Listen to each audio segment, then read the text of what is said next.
Hello, my name is Brant Hunt, and my channel simply is Discerning What is True. Today is the 22nd day of February 2026, and I'm going to be reading from another chapter here on this book was written by George M. Marsden. This is the book here, it is right here, and it's called Fundamentalism and American Culture, the Shaping of 20th Century Evangelism from 1870 to 1925. And what it means simply is that by 1925, things start to crumble for the evangelists in some ways. They're still having an enormous impact upon certain parts of the country, but in certain areas, they are dismissed. Um, as you can tell, that simply there's a different perspective now. Evolution has had a part. The Scopes monkey trials that take place in Tennessee, which really is a devastating blow for them, and they really have never recovered from that in a lot of ways. But in the South, in many ways, they have been in check. I mean, they haven't been in check, but they actually still have not depleted until recently. Um, Probably the last 50 years or so, maybe a little bit right in that framework. And so what's happened simply is they're no longer in some ways viable as they once were. Plus, their so-called leaders, most of them are basically no longer living. Um, if you, I don't know if you follow there are other schools. They're disseminated. Most of this comes out of seminaries, so to speak. But anyway, George M. Marsden is also a professor, was a professor, I should say, at Notre Dame and other prestigious schools. Um, so let's get into the reading here. So bear with me.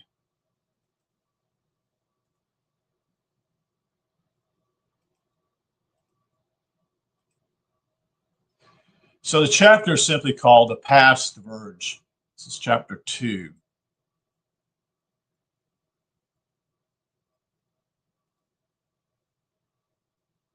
It starts with what they call a prologue, a Victorian setting. The people facing this crisis were Victorians, end quote.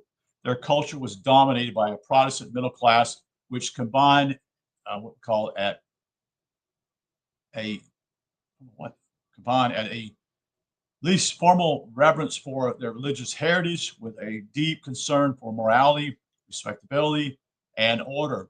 The leaders of this culture believed that they had a mission among the poor at home and among the heathen abroad. Quote, in the words of President McKinley, quote, this is what he said, to uplift and Christianize, end quote. The Victorians placed great value on both rationality and sentiment. Their era, characterized by the desire for order in society, was a technological one, an age of statistics, standardization, professionalism, specialization, and tremendously industrial expansion. It was an age of print, a medium well suited to preserving the interests of permanent order. Yet it was also an age of emotion and romantic sentiments. Victorians loved their orators, especially those who could make them weep. Yes, indeed. You would think about Billy Sunday. I don't know if you know who he is. Um, I remember going to Winona Lake, Indiana. This is probably when I'm 18 or 19 years old, maybe a little bit younger than that.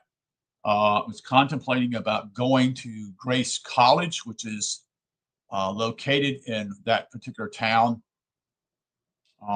But my interest with that part was to do with political science. So I went there just to see what it was about. And they didn't offer anything basically political science. It was basically history. And the point was simply, as I thought about it, as I came back home, it didn't make any sense because frankly, it was a long way from home. One, it's going to cost a lot more money to go there. Yes, for sure. And I'd also looked in a couple other colleges at that point.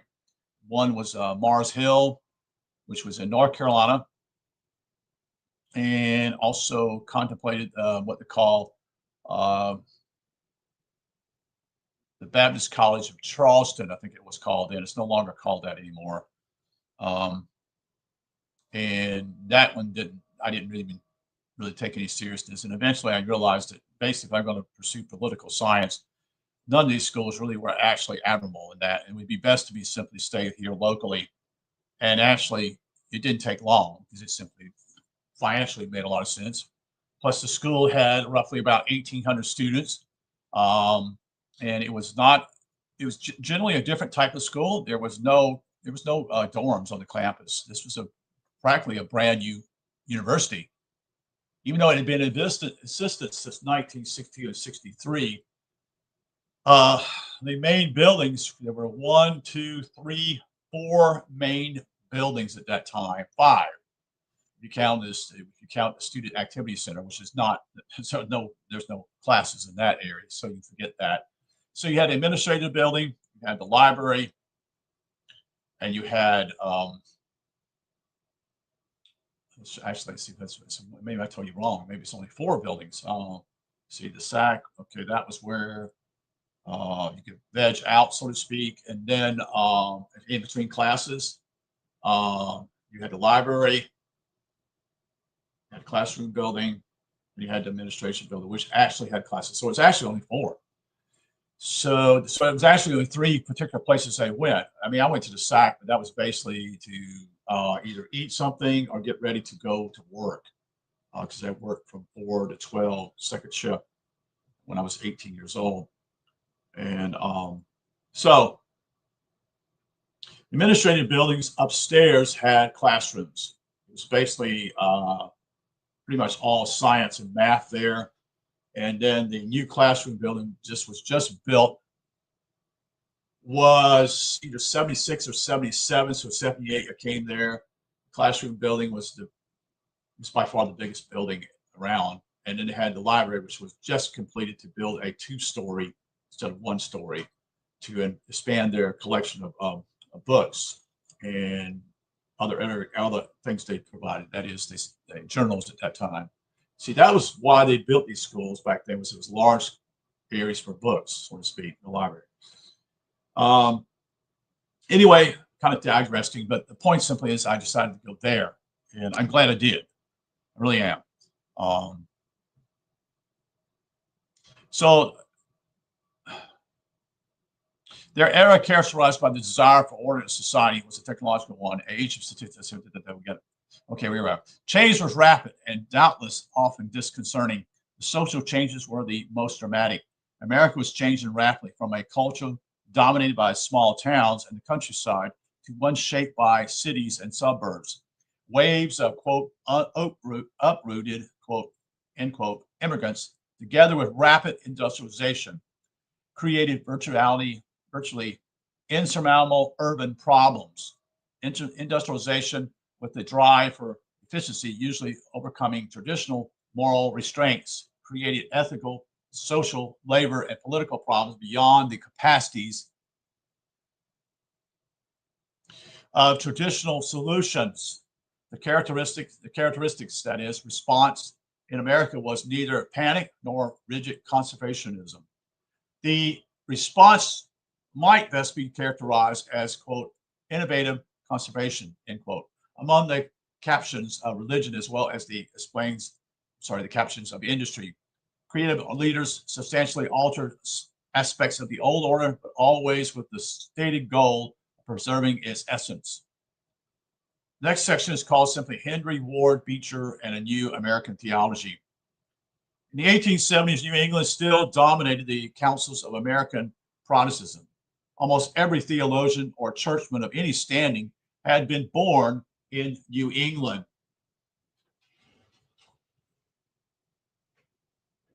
or himself taught in New England. Only the theological school at Princeton, the bastion of conservatism or old school, end quote, Presbyterianism, could compete in reputation with the New England tradition. The Civil War left the Southern theologians, who had often stood close to Princeton, isolated and without national influence at the same time. The war enhanced the already considerable New England prestige and cultural leadership. the, quote, Yankee, end quote, war with its extravagant worship of the Northern concept of the Union encouraged continual reverence for the prophets of the New England religious establishment. So Henry Ward Beecher, who was born in 1813 and passed away in 1887, was heir to all the sentiment, enthusiasm, veneration bestowed by Americans on the victorious and Victorian Yankee evangelical tradition. His father was Lyman Beecher, and an early, quote, modern or moderate, end quote, evangelical exponent of anti-slavery and, quote, New England theology, end quote. Henry Ward himself had championed abolition, and then in brackets it says through perhaps inconsistently though, end quote. Indeed, as one of Harriet Beecher Stowe's several activist brothers, he could be said to be part of the first family of the Christian Northern cause. He was famous in his own right as a man of elegance and high ideals. He was widely considered the best preacher of the age and was a front runner for chief patriot. In his orations, he skillfully equaled Christian redemptive meaning with the spirit of the Union. Even after 1874, when a sensational trial, he was accused of committing adultery with one of his parishioners, and then in brackets, his defense was sustained by a divided jury, end quote. Didn't know that. Beecher continued to be seen almost as a national saint. This veneration is a measure of the degree to which the message had captured the spirit of much of the popular Protestantism of the time. Henry Ward Beecher exemplified a progressive spirit by the end of his career, defined as, quote, liberal, end quote, theological, or, quote, liberalism, end quote. At this early age, it is important to note, lacked almost all the social emphasis that it would take on in the 20th century. Like the other, quote, liberalism, end quote, in Unitarian Boston, progressive religion appealed primarily to a prosperous middle class and tended to endorse a social elitism. As William Lafton points out, Beecher's message was aimed at relieving the anxieties of his affluent Brooklyn suburban audience, who sensed a conflict between their new wealth and the stern Puritan morality in which they had been raised. Beecher, like all the popular preachers of the era, preached the gospel of virtuous wealth as a commendable moral example to the poor.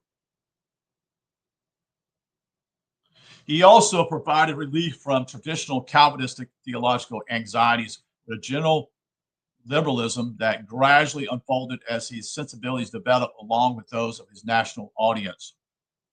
Henry Ward Beecher was not a theologian.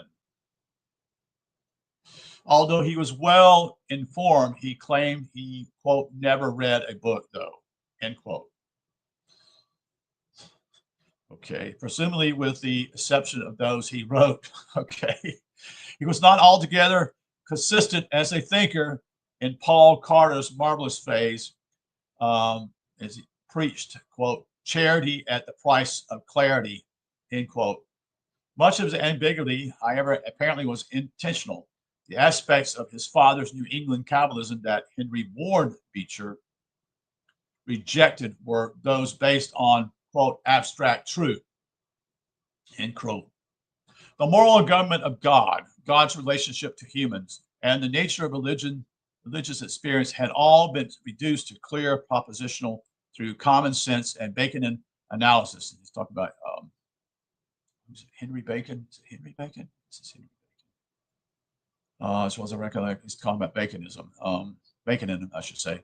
Popular as these Enlightenment views remain in American theology, they were out of style in the most advanced, quote, cultural, end quote.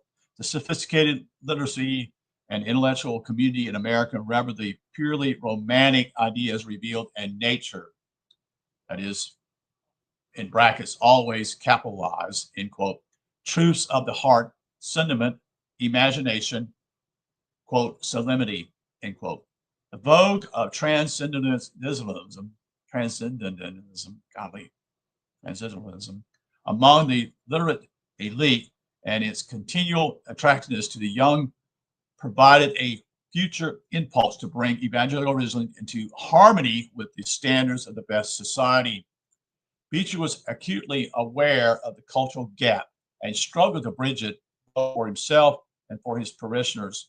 In Beecher's own novel that is his only novel, Norwood, which was written in 1867, the village champion of Romanticism says to a New England clergy, quote, "A truth which does not admit of a logical statement seems to you a fantasy. You believe not upon any evidence of your spirit, but upon the semi-material form which language and philosophical statements give to thought." Beecher's Romanticism softened the implications of the traditional doctrines without denying them altogether. Thus, for example, with respect to, quote, future punishment, end quote.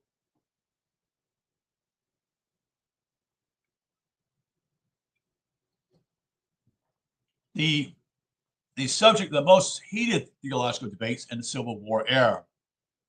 Beecher began in 1870, an 1870 sermon with the assertion that the Bible, quote, employs not the scientific reason, but imagination and the reason under it, end quote. Imagination, centered to fate, discerns, quote, clearly invisible truth in distinction from material and sensual truth, end quote.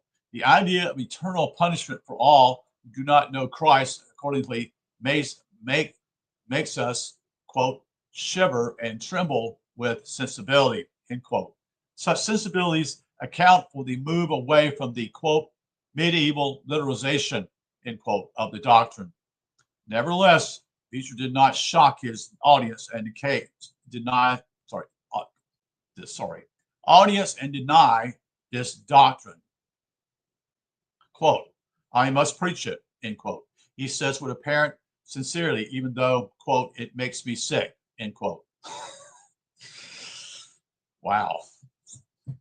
"It is a, quote, great element of moral government," end quote. "No one else, however," he hastened to add, "need accept this view." Wow. He's teetering already here. This is his whole perspective here. Quote, "We are to be utterly tolerant of those who have adopted other theories. We are neither to disown them as Christians nor to discipline them for believing as they do. The days have gone by when a man is to be disciplined for his honest belief," end quote.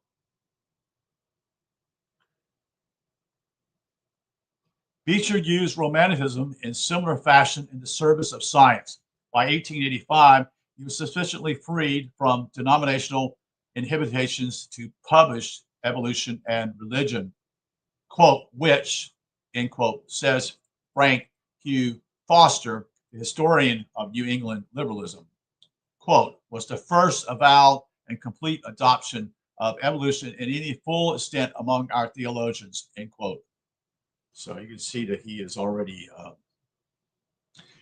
backing down, so to speak, here. Beecher characteristically mixed tradition with romanticism in his defense of the new. In other words, he was trying to. I'm not agreeing with any side here. I'm just saying I'm seeing what he's basically. He used to stick to his guns. Now he's beginning to wishy-washy, so to speak. So he spoke of two revelations, in quotes, suggesting the traditional distinction between the complementary, and harmonious revelations in Scripture and nature, but the terms were romanticized again. The revelation the revelation he placed along God's side, along God's record in nature was not Scripture alone, but for a far broader, quote, record of the unfolding of man and of the race under the inspiration of God's nature, end quote. The, quote, sublime history of God as an engineer, an architect, and as a master builder, end quote, could be seen in material creation. The, quote, master builder, end quote, suggested traditional theism evidence, yet, quote, sublime, end quote, lifted them beyond scientific inquiry Even with regard to evolution, there was no need to worry about the crucial question of human origins. Quote, whatever may have been this origin, end quote, Beecher insisted it, quote, it does not change either the destiny of the moral grandeur of man as he stands in the full light of civilization today, end quote. Beecher saw the progress in science and morality as the coming of the kingdom of God, addressing his defense of evolution. Quote, to all those clergymen who are standing tremendously on the edge of fear in regard to the great advance that God is making today, quote, he explicitly equaled the biblical injunction to, quote, be sure to meet the Lord when he comes in the air, end quote. Interesting comment there, right, folks? That actually, if you think about it in a different way, as Phil Langdon has shared with me, when you meet the Lord when he comes in the air, it's not a physical manifestation. It is actually your head. That's where it happens. That's what this is. He says this, but most people take this literal. In other words, they're expecting God. I mean, not God, but they're expecting Jesus to come back, and he's going to be seen by everyone. Which Phil Langdon has very much explained this. How is that going to happen? Okay, so you have to have daylight to be able to see. So one thing. Two, you're not going to see him only in a certain section of where you're at. So how in the world is that going to happen? It's not very rational, is it? You see. Anyway, we'll go on here. With willingness to see God's coming, quote, when he is at work in natural laws, when he is living in philosophical atmospheres, when he is shining in great scientific disclosures, when he is teaching the human consciousness all around, end quote. And I'm not putting down him. I'm just basically just reading what this guy's talking to him about, because this is talking about fundamentalism and the American culture. But you can see even this, when he's doing this, he's beginning to see things maybe differently. And I can't put him down, but I also understand simply is that my background would, looking at it long ago, which I am wrong, because I would take everything literally in the past, you see, because that's what I was taught. Several tendencies of emerging American religious liberalism can be seen here. First, the progress of the kingdom of God is identified with the progress of civilization, especially in science and morality. Second, morality has become the essence of religion and is indeed virtually equated with it.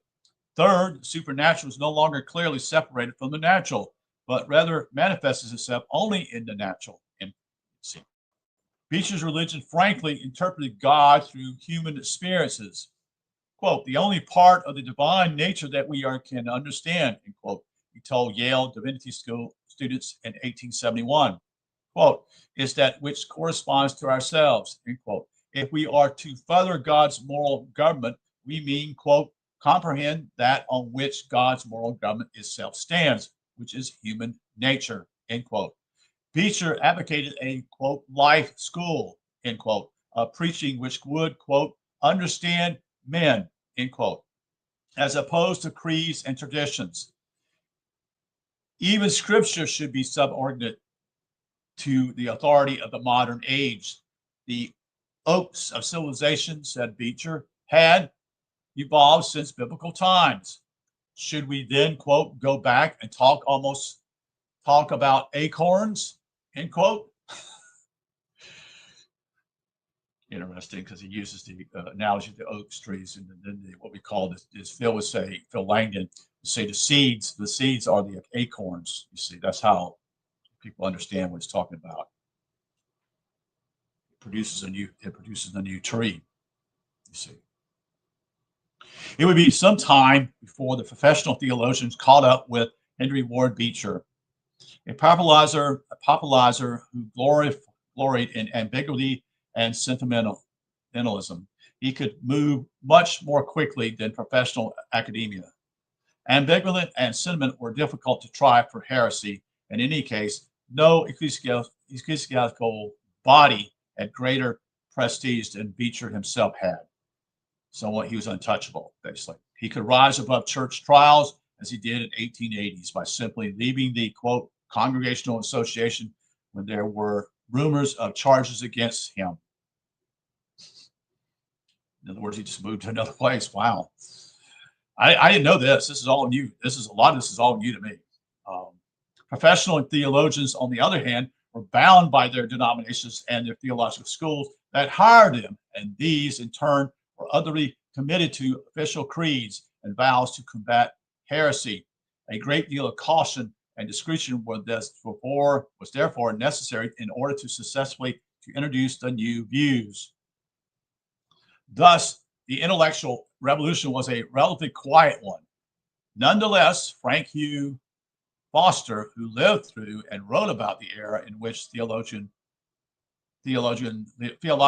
liberalism emerged in New England, indicated how rapid the transition could be.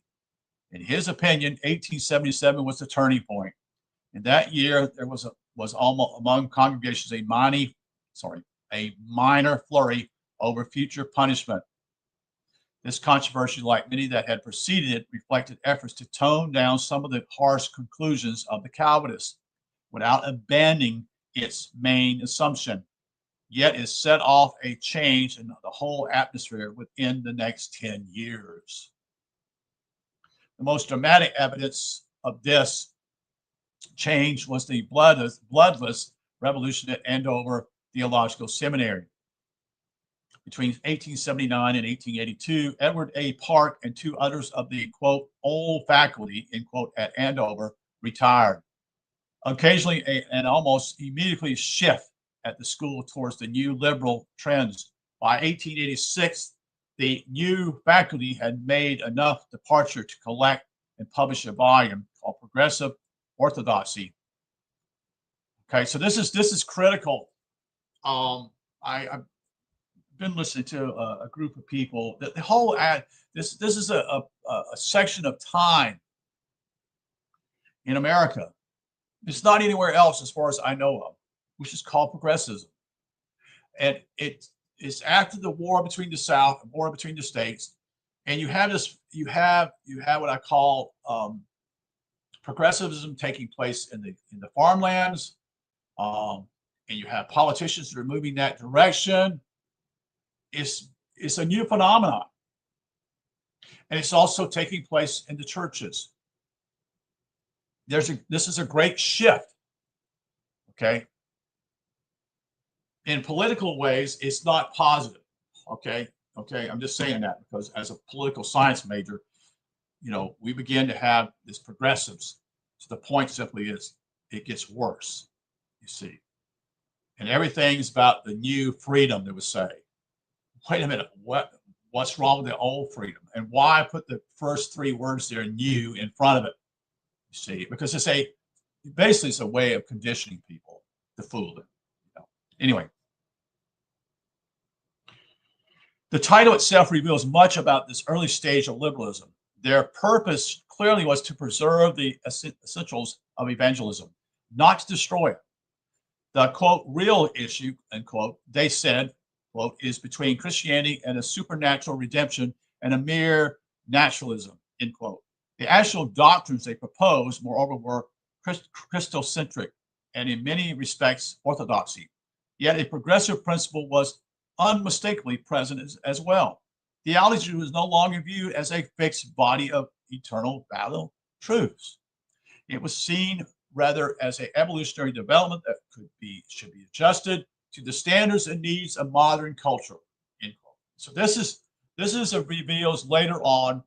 We're looking at 20, 30 years later down the track, and you're going to see in all different denominations there's splits going to begin taking place, and they're going to be the moderates or liberals are going to be in certain areas, and then you have what I would call the few or a few are going to pull out and leave the denominations. They're going to leave.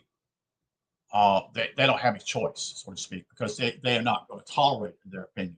So these are the staunch conservatives, you see, and they will start and begin creating their own seminaries. Okay, this is what happens. The PCUSA, that is the Presbyterian Church of the United States of America, the PCA later on to the point of early 1970s pulled out of that, which was part of the Southern Presbyterian Church also, you see. And I'm not going to go in a whole lot. I'm just saying simply so you can see what's taking place. Now, this is later on. Now, it's affected, he's talking about the New England area. It's not affecting the South yet, okay? The South is still what we call very conservative in this area. So this is in the New England area. Okay, this is strictly there. In fact, it probably wouldn't even be impacted what we call the area of the Midwest. I'm sure, but I don't know for sure. I can't say that. So that the new theology, in quotes, should spread so rapidly during the 1880s and 1890s into many strongholds of American Protestantism suggests that the walls of the old style orthodoxy, so strong in appearance as late as the 1870s, and in fact restrained a flood of new views that had been gathering for some time. Gradual modifications in the content of the prevailing American theology together with inconspicuously shifts from common sense to idealism had been feeding a rising tide of change, but the real waves came from abroad. And by the time they hit America, their full force had developed. This is from Europe. So this is the whole idea of this is taking place in Europe, and it's affecting America, you see.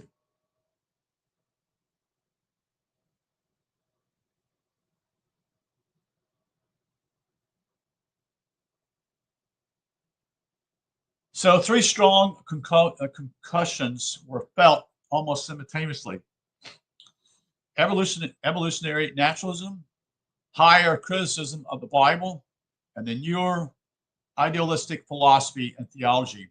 The first two did not immediately create a national theological crisis, largely because the third seemed to provide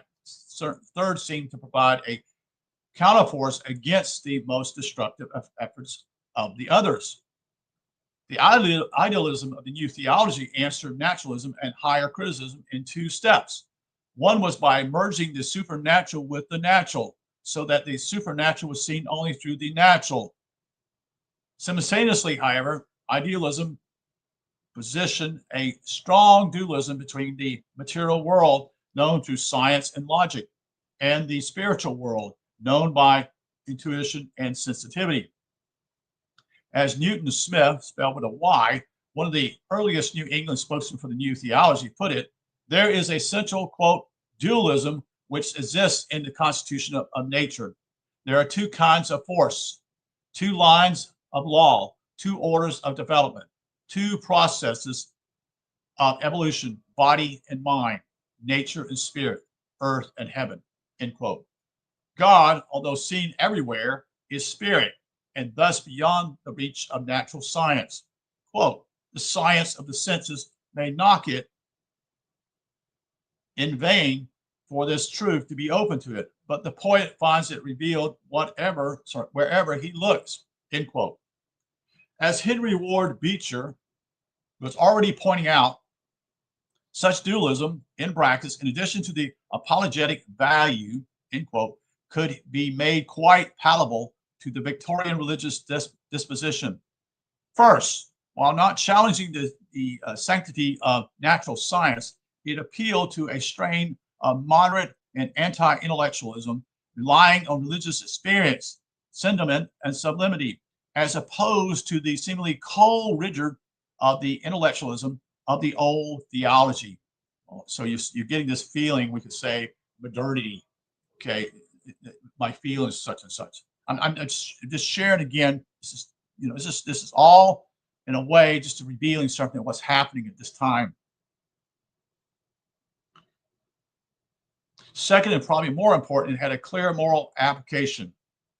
New Testament texts that oppose, quote, flesh, end quote, to, quote, spirit, end quote, could be interpreted in terms of lower animal versus higher religious qualities. As Paul Carter assesses, that is, Darwinism simply reinforced the idea of sin as connected to animals or animality. That's us. Christian belief was the highest stage in human evolution. overcoming the original lower animal nature. Quote, every man falls when, by yielding to the enticements of his lower animal nature, he descends from his vantage around a moral consciousness to the earthlessness out of which he has begun to emerge, end quote, wrote Beecher's spiritual successor, Lyman Abbott, in 1892. As Carter observes, this is not far from the popular YMCA hymn of the era. Quote, yield not to temptation, dark passions subdued, end quote. The evangelical tradition had long been strong on the condemnation of the appetites of the flesh, which were alcohol and sex, seen as a cheap temptation. In the pulpit, liberals could not easily be distinguished from conservatives on such practical points, and practical morality was often for American Protestants what mattered most. That's correct. That's what most American Protestants. That's the bottom line with the Protestants by far, especially in the South, and especially probably in the Midwest. Philip Brooks, Beecher's only clerical peer in eloquence and fame, summarized this main emphasis in a sermon which reconciled evolution, competitive individualism, and the ethics of Jesus in answer to the question, quote, what do you need, end quote. He said simply, quote, go and be moral, go and be good, end quote.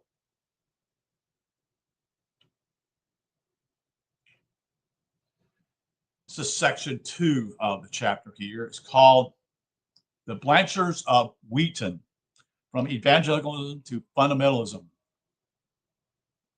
Many years later, in the mid-1920s, Charles Blanchard, the aging president of Wheaton College in Illinois, reflected on his long experience in an era of remarkable change. He expounded some general principles that had added him. So Wheaton College is outside of Chicago. It is located in Wheaton, Illinois. It's not affiliated with Moody Bible Institute. Okay, it would be. It's a liberal arts school, while Moody Bible Institute is really more of just studying the Bible at that point. And I don't even know if Moody Bible. In fact, let's see what years he say here. 1920. Well, actually, it's probably almost when Moody Bible Institute begins to start up, roughly. He expounded some general principles that had guided him. Quote, we are not required to explain the universe, end quote. That sounds like a cop-out, doesn't it? So you can see that already here. He remarked near the beginning of the autobiography he would never complete. Quote, but we are required to live in accordance to the plan of God, end quote. Our duty, he advised, is, quote, not to waste time in trying to find out how things come to be as they are, but to improve the time by seeking to live under present circumstances as we ought. So he's talking about pietism there. That's what he's talking about. Okay. You need to look within yourself. You need to keep your act together. You see that type of thing. That's what this is all about. And that's what it is a withdrawal. What's happening is they're withdrawing from the world. They're gonna put their the churches in a certain area that would be somewhat protected, so to speak. You can see this whole thinking. This goes on. This goes on even today, somewhat, because it's a castle mentality. You see, it's a defense mechanism, so to speak. In pointing to the moral imperative as the first principle and responding to the intellectual challenge of the era, Blanchard drew on a enduring theme in American evangelism.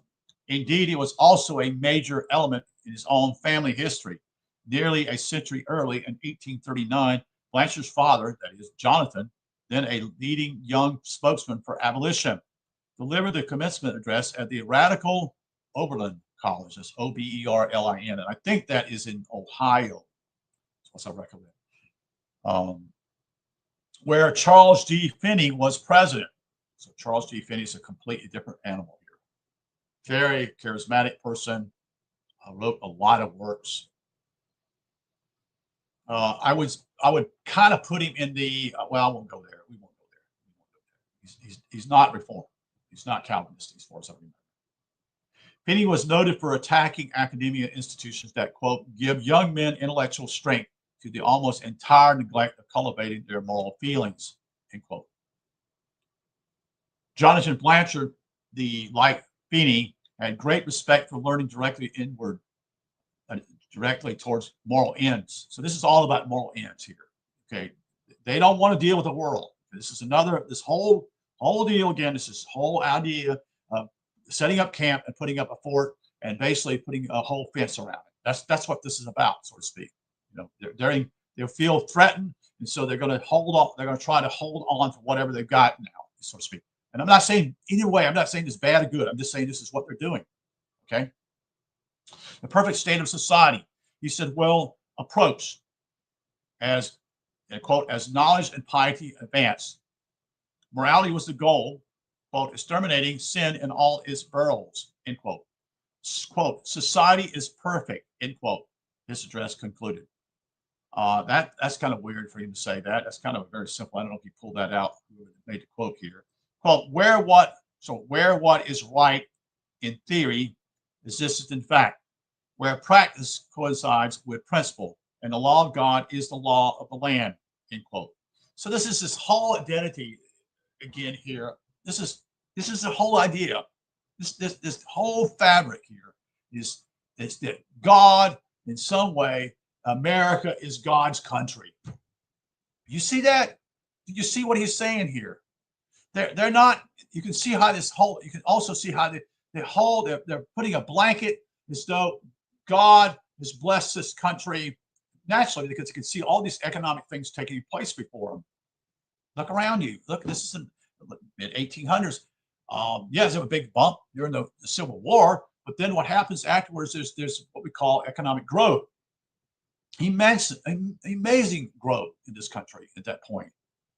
And it goes to manufacturing. The farming industry is also producing more, as you see. But again, it's as though it's America and God. You know, it's like this relationship, so to speak. You know, America stands for the feminine and is embracing God.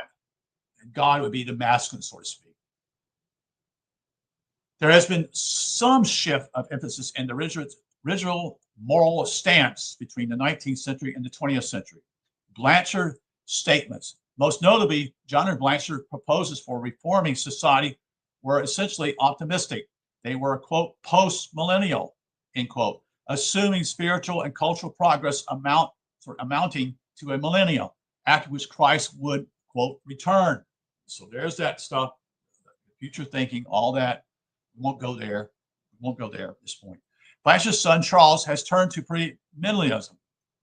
So his Jonathan here and his son are changing. So Blanchard's son Charles is premillennial, and postmillennial is his dad, which they confused. Let's just be basic here. Figure it out, folks. Revelation is not what these people think. They're looking at it all literally, and it's not. The Bible is not a literal book. It is not read literally. Okay? This is where everybody goes off the wrong rail, so to speak. So seeing little hope for society, so this is completely opposite. His son's completely opposite.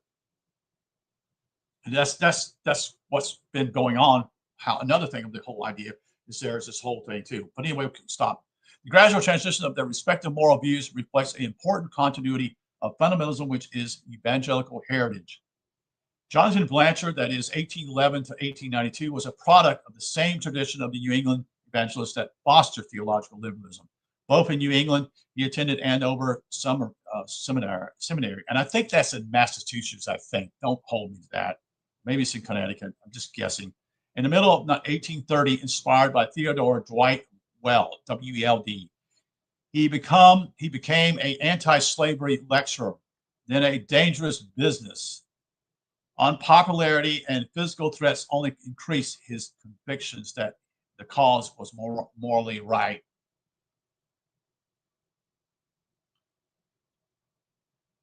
In 1837, Blanchard moved to Cincinnati to complete his theological training at Lane Seminary, where Lyman Beecher was president.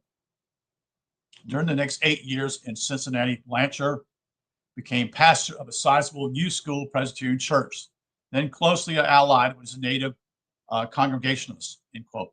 Helped found the anti-slave Liberty Party, and was appointed a representative to the World's Peace Conference or Convention, which was held in London in 1843. So this guy's pretty involved. He's gone all the way to London. During these years, the Blanchards were close friends of the Beechers. Lyman Beecher preached at Jonathan Blanchard's ordination, and a few days later, both together with Calvin Stowe, presided at the ordination of Lyman's talented son, Henry Ward. In 1845, Blanchard became president of Knox College in Galesburg, Illinois. So Knox College would have to be something to do with Presbyterian, is what I'm going to think, because it would probably be named after John Knox, the Scotsman, who was also a student of John Calvin, who had enormous effects upon Scotland. He built the fledgling college into a flourishing institution. He was, however, notorious for his refusal to compromise on any moral point. He initially moved to Galesburg, was delayed 3 weeks when he had his family and all his possessions unloaded on the banks of the Mississippi, rather than continue during a Sabbath, a journey on a riverboat that was behind schedule because of bad weather. So you can see their attitude here, simply that they don't work on Sabbath. Okay, you can see that already there, what he's talking about. They left it, In Galesburg, the apocalyptic story circulated that he had stood in front of one of the first Sunday trains and told the engineers to go back to the roundhouse. Oh, goodness. Upon which the engineer returned the sentiment, suggesting a warmer destination. Blanchard engaged in serious controversies with local Masons and liquor interests, whom he considered to be allied. His career at Galesburg ended in a conflict with some of the Presbyterian founders of Knox. Wow, this guy's going to be a problem. In which another of Lyman Beecher's sons, Edward, was one of Blanchard's chief supporters. After refusing a number of similar positions in 1860, Blanchard became president of the Illinois Institute in Wheaton, a college of Wesleyan background. So this is Wesley, would be named after the two brothers, Charles and John, I think it was, Wesley. One is a preacher and one is a songwriter. Okay, and I don't remember which one's what. In seminary as well as I recollect. Background, they turned to Blanchard for more congressional support. Blanchard's policies at both Knox and Wheaton were based on the prevailing conviction about the necessary interrelationship of reason and morality. Right thinking led to right living. The task of education was therefore a moral one. Quote, in the moral conflict of the world, end quote. He declared in his inaugural address at Knox, quote, institutions of learning are the forts, end quote. Interesting. He used the word forts. Just like a castle, same thing. They're digging in. They're digging to the ground, digging in, and they're saying, we are the people of God, in a way, and you're not going to, this is a bastion. This is a land, such and such, you see. It's a war somewhat, you can see.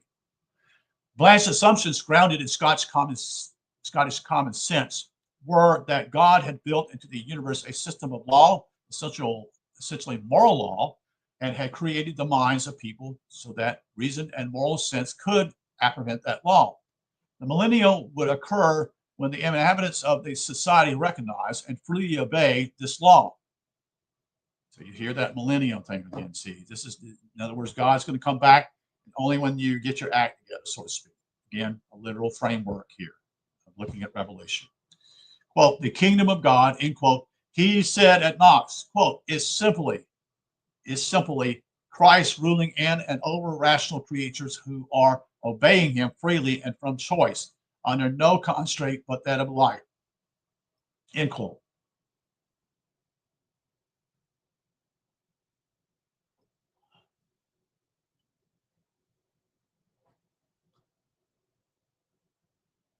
So they're looking at this all literal. That's what they're doing. And that's what most people look at the Bible, even today, look at it literal. Even today. Now, when I say that's more in the South too, far more in the South. Not in the Midwest, probably less, and probably especially in the New England area. No, that's hardly such and such.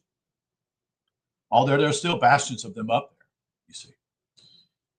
So opposing the way of the kingdom were vices, superstition, and false religions. These morally and intellectually or spiritually blinded one to true moral duty. In 1860, Jonathan Blanchard was still very much in the mainstream of American evangelism. With the end of the Civil War, however, that mainstream diverged into two distinct branches. While Henry Ward Beecher represented those who continued to adjust the religion to the tender of the New Age, I don't mean New Age like today, I'm talking about the New Age time-wise. Blanchard, in the last 30 years of his life, represented those who attempted to hold firm to standards drawn from the evangelism of the antebellum era. Victory in the Civil War had virtually put out of business the old National Coalition for Reform, which had united against slavery. So that was based upon what they hold on to, and once that's been dealt with, there is no cohesion. There's no working together here. Coalition, I would say. Although the old reformers were fettered, there was a sense of wariness with strenuous reform efforts. Jonathan Blanchard, however, was undaunted by the mood of the Gilded Age. With the slavery question settled, he simply turned to old business. The anti-Masonic movement had been a major reform and political movement before anti-slavery overshadowed it in the 1830s. Now it resumed its place at the top of Blanchard's list of crusades. That's true. They're always a crusade. They're always trying to make the world a Christian world. Enlisting Charles Finney in the cause, he followed the pattern that had led to the anti-slavery success. He founded the National Christian Association in 1868, sent out teams of lecturers, held regular conventions, and wrote constantly against secret societies in the Christian synods. In 1880, Blanchard even ran for president for the, quote, American Party, end quote, following the model of the old Liberty Party. The widespread opposition he encountered, Blanchard took to be evidence of the similarities of the two causes. At the point of small beginnings, high hopes, and strong opposition, however, the similarities between the two movements ceased. Fighting Freemasonry was an unpopular business in the era after the Civil War. It meant attacking a powerful institution of strong loyalties, made up of many of the most influential business, political, and professional leaders in American society. For Wheaton College, it meant much opposition. During the last third of the century, most other American colleges shed their controversial, prophetic, and reforming stance. Knox, for instance, had a Mason as president, had a Greek letter fraternities, and gradually dropped its tight religious restrictions. Wheaton, on the other hand, increasingly found its identity by fighting against the mainstream. These fights were simultaneously conservative and radical. Blanchard, who had by now been joined in his campaign by his own son Charles, believed that America was a Christian nation. Oh boy, end quote, and worked for a Christian amendment to the Constitution, end quote. Their concepts of Christian ideas or ideals, however, showed little regard for prevailing middle-class standards. The 1874 platform of the National Christian Association included recognition of Christianity in the United States Constitution, Sabbath and prohibition laws, outlawing secret lodges, preservation of the, quote, civil equality secured to all American citizens by Articles 13, 14, and 15 of our amended Constitution, end quote. International arbitration for peace, that is, quote, land and other monopolies be discounted, end quote. Quote, justice to Indians, end quote. Abolition of the Electoral College and an election of president and vice president by direct vote of the people, end quote. Wow, this guy's really radical here. I mean, a lot of areas. I don't see, some of them are good things, don't get me wrong, but what are you doing? I'm just like, okay. See, they're trying to make America, they want still to keep America to be a Christian nation. That's what this is all about. This still goes on in America now. It's over. It's still going on. What's it? A guy named Lee Greenwood or some guy, country music. I gladly stand up for America, such and such. Country music singer. That's probably been since the 1980s or 90s. I don't know what year it was. Long ago. It's this whole wrapping the flag, the whole idea of Christianity wrapping with the flag, all these things going on there, and along with the military, you see.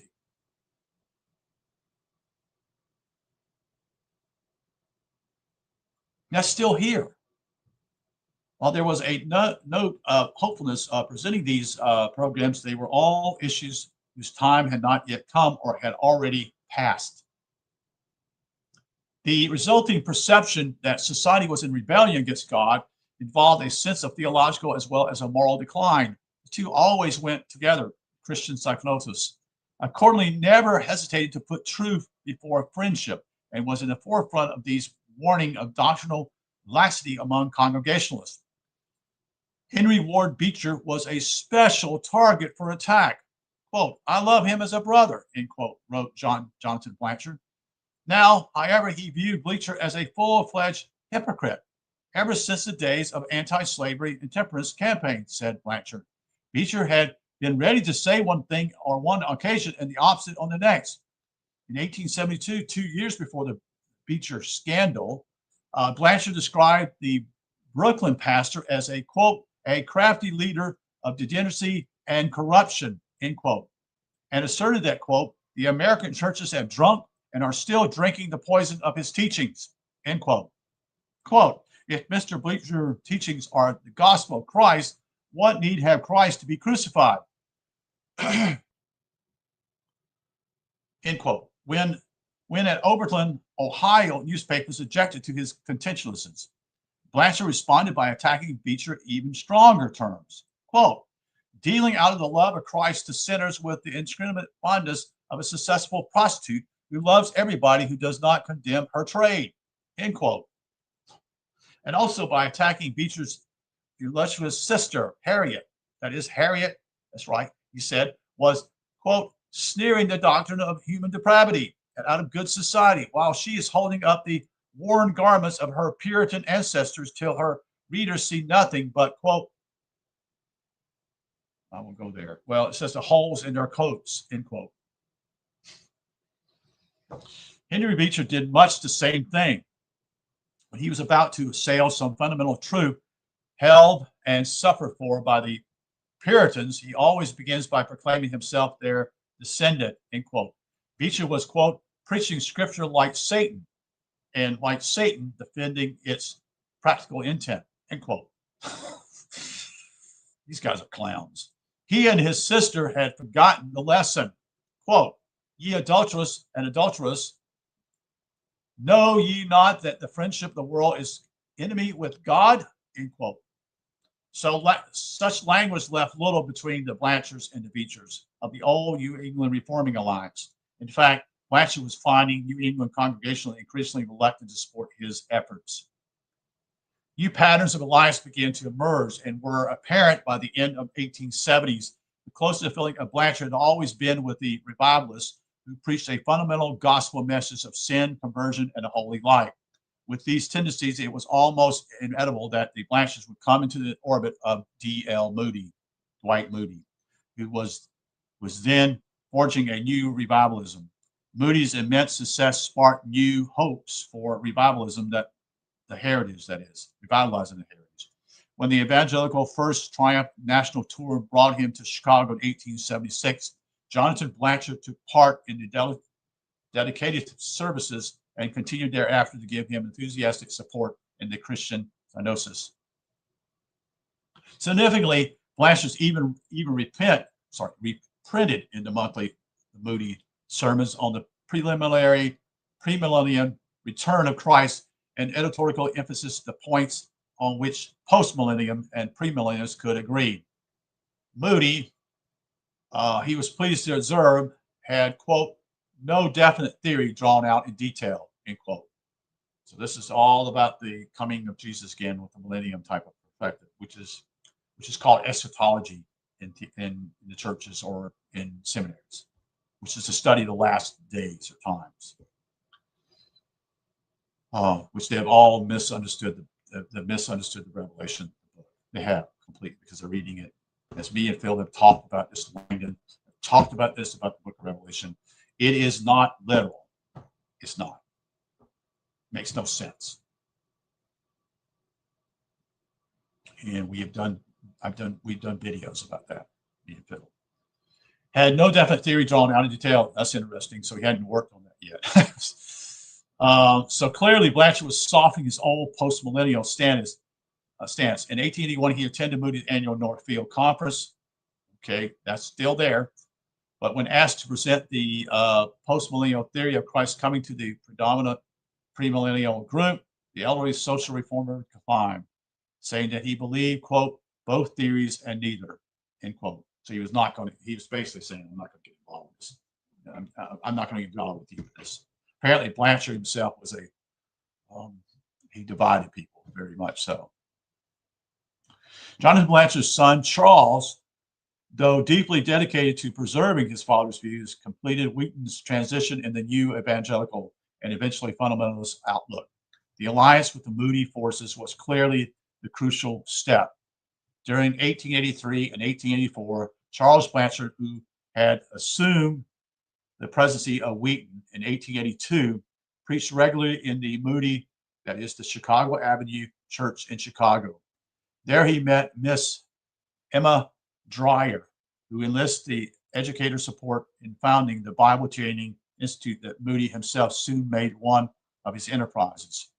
Most importantly, Miss Dyer helped to convince Blanchard of the truth of dispensational premillennialism, a doctrine centered to the emergence of the later fundamentalist movement. This is a key thing here. This is something I read. This is all died out. Okay, let me explain this. The fundamentalists are these. I don't know if we haven't gotten that far, but I read some other things simply about the fundamentals. When I grew up, the fundamentalism was very popular. Okay, in the Christian church. All right, I'm not involved in any church anymore. Okay, it's all a mess. Okay, period. But the problem simply is that they made this almost the most major thing in their churches, you see.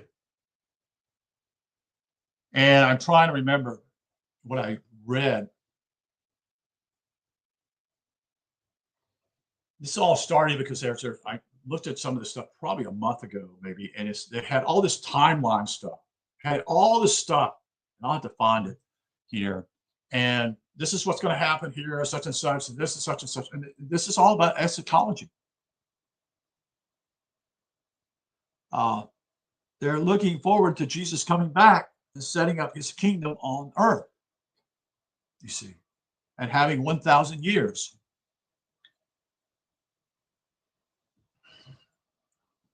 But they don't understand it because they're taking it all literal. So me and Phil have talked about that also. We've gone, in fact, Phil has done a whole deal. Phil Lang has done a whole deal with Revelations, the whole book. That's probably, we did that a year and a half or 2 years ago. And those videos are still up as far as I know them. In 1919, drafted the Doctrinal Statement of World Christian Fundamentalists Association. In 1925, Arch Fundamentalist William Bell Riley delivered the eulogy at his funeral. This is where, okay, there's some quite important schools here. We'll talk about that. I don't know if he's going to get into this, but this is where Dallas Theological Seminary, Grace Theological Seminary are probably the two last bastions of this premillennial perspective. There may be Biola out west, which is called, I think, Biblical Institute Los Angeles. I think that's what it stands for. The Calvinists don't get involved in this. You know, Calvin College, all the Reformed colleges, such and such, they're not involved in this stuff. They're not even they don't even want to mess with this stuff. They're not in agreement with it, okay? And eventually what happens here lately is this is a dying this is a dying cow, so to speak, because it's no longer, people don't talk about this anymore. It's almost dead. Not quite, but it is almost. It's no longer popular as it was in the 60s and 70s, because it was all to do with, a lot of it's to do with the nuclear war. The whole idea of thinking there's a nuclear war going to happen, all that stuff, such and such, all about everything's going to end, such and such. So where we at? The best evidence of this continuity was the continual process of opposition to their stand for what was right. So in other words, they felt as though, this the giant here over here, and we're the little David fighting, and we're going to shoot a slingshot shot and going to blow you away, so to speak. That's the mentality, so to speak, of these guys. Okay. When Blanchard was still a young lecturer for the National Christian Association, Penny remarked that Blanchard must be experiencing much opposition, and recalled that there used to be much opposition at Oberlin also. That is also always true when you are doing good, end quote. The aging evangelist affirmed, quote, now we are really too popular. Wow. The world does not hate us anymore. You need not be worried when the world hates you, end quote. Blanchard took the lesson to heart. Among his favorite texts recalled from his anti-Masonic forays were, quote, have no fellowship with the unfruitful works of darkness, end quote. And, quote, come out from among them and be separate, end quote. Yet the evils opposed had become increasingly circumscribed since the days when the Blanchards had worked for emancipation, slavery, go against slavery, peace, rights of Indians, and popular democracy. No longer was the goal to build a, quote, perfect society, end quote. You see, at best, it was to restrain evil until the Lord's return. So you can see the whole, it's no longer looking outward, it's now moving inward, which that's what we've been talking about. It's almost like a fort mentality.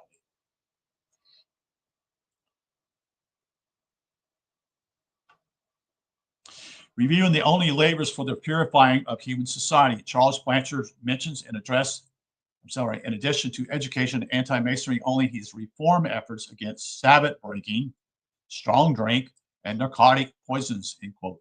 That is mainly tobacco. Now let me say something here. This is kind of key. So I remember as a little boy, my dad would go and this was big back then. This is the 60s and early 70s, as well as I recall. My dad would take the car, drive the car, and I may have shared this one time before, a couple times. He would go and on Saturday and fill up the gas tank of the car. He would not buy anything on Sunday. There was no such thing as buying anything on Sunday. Okay, with my dad. They didn't buy any groceries on Sunday. My parents didn't. That was a no. No, we don't do that. So you can see my dad comes from this. Okay, all right. This is where my dad comes from. I don't put him down at that point, but I'm just saying this is what he believed, and I believe this stuff too. I believe this crap a long time in my life, over 40 years of my own life, maybe more. It began to stop basically because I went to a Reformed theological seminary. Okay, and then then you realize the Reformed theological was not correct neither. Okay, so you begin to look somewhere else, and you realize it's all tainted. You see, it's all bullcrap. They're looking at the Bible again, literally. So I remember that my dad would do that. My mom.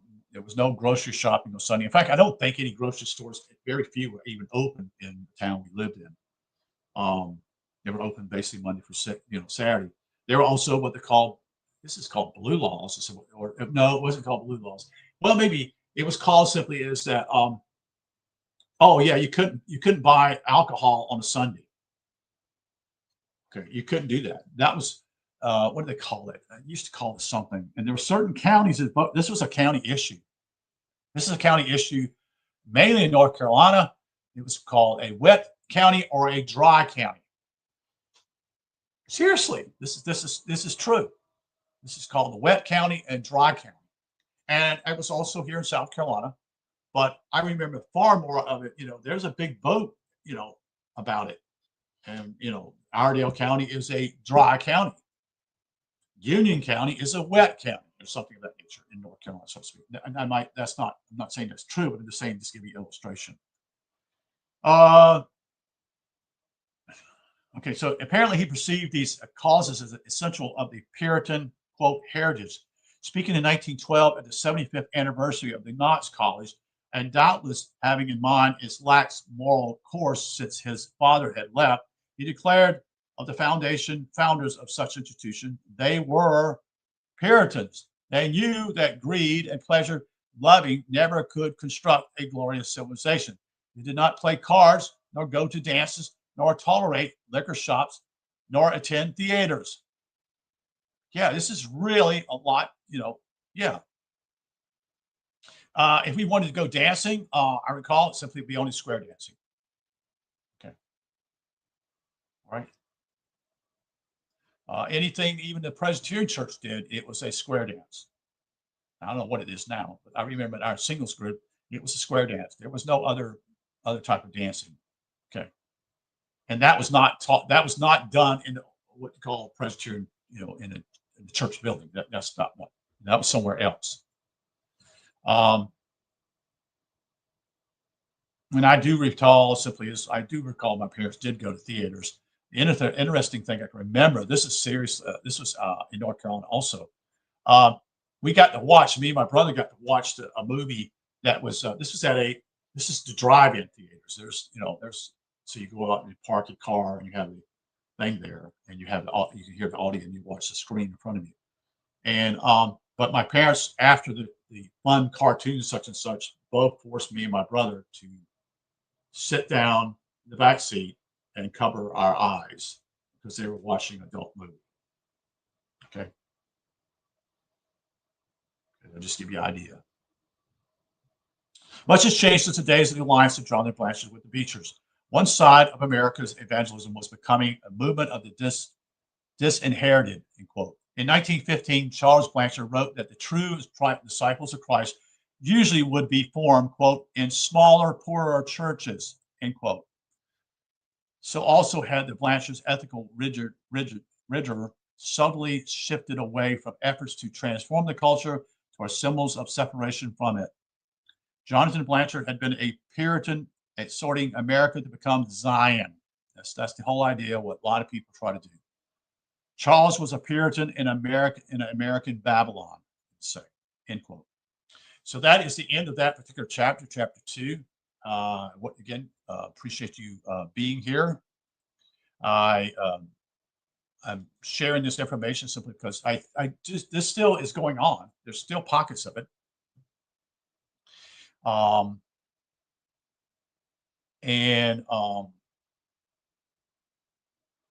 This would have took pockets. Well, it would take pockets with what we call independent Baptist churches or fundamentalism. That's where this comes from in my own life. Okay, that was in the 1970s. Okay, I went to a private Christian school that was a fundamentalist school.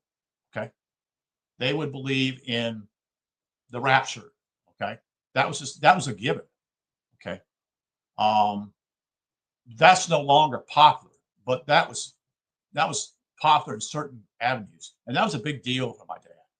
You see, my dad used to follow a guy named John Rice, which was out in the Midwest. He used to get his newspapers every month. A newspaper would be sent to his house, and he would read it.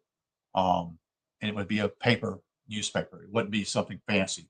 But you'll see what the last thing he shares here, I thought this was interesting. This is true. They are now involved with the poorer churches. That's true. There is the buildings are not fancy. They're not. And I recall that. And I recall that my dad was pretty big time in this.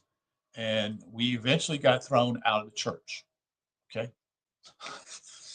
I didn't know what's going on. And I don't even know what it's all about. I really don't.